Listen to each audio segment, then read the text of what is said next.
something. 1 Kings 17, 10 to 12. When I told you that if you eat your seed, you will die, some of you looked at me somewhere and said, what is wrong with him? I'm just telling you what is written in the book. It's not going to get any better. It's your seed that will give you a harvest. Be not deceived. God is not mocked.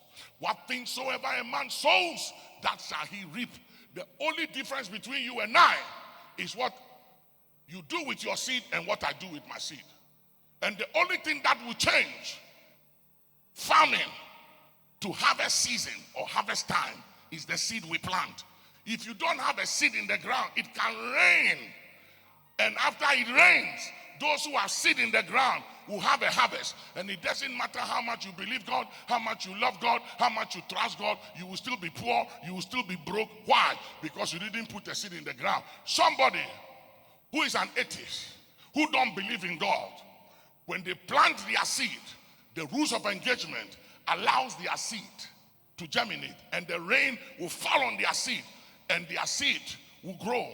They'll bear fruit. They'll have a harvest. You who believe in God and love God, you won't have a harvest, and there's nothing God can do about it. And the man who doesn't believe in God will have a harvest. Why? Because the principles of God works for the good and the wicked. It works for the righteous and evil people. That is the way God has done it.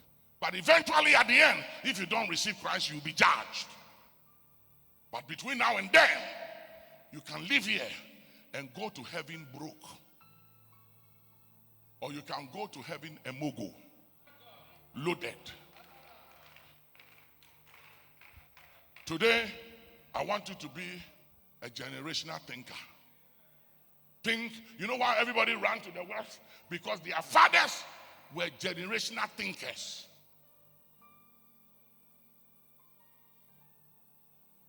They did not live for themselves. They were transgenerational thinkers. They built infrastructures for generations yet unborn. We build for ourselves.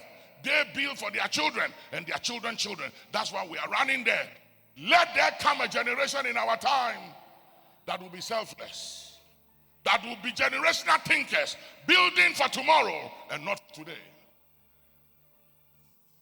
And if we build for tomorrow, it will require sacrifice, making adjustments, changing the way we think, developing the capacity to stand against all odds and refusing to allow the court of public opinion to determine the choices you make in life and who you become and the decisions you make.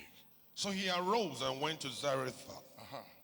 And when he came to the gate of the city, behold, the widow woman was there gathering of sticks. And he called to her and said, fetch me, I pray thee, a little water in a vessel, that I may drink.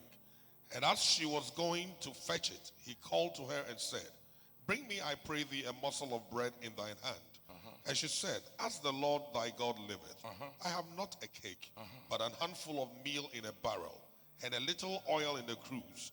And behold, I am gathering 2 sticks, that I may go in and dress it for me and my son, that we may eat it and die. So what happens when you eat your seed? Come on, talk to me. What happens when you eat your seed?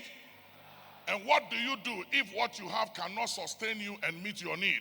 Do you eat it? You plant it.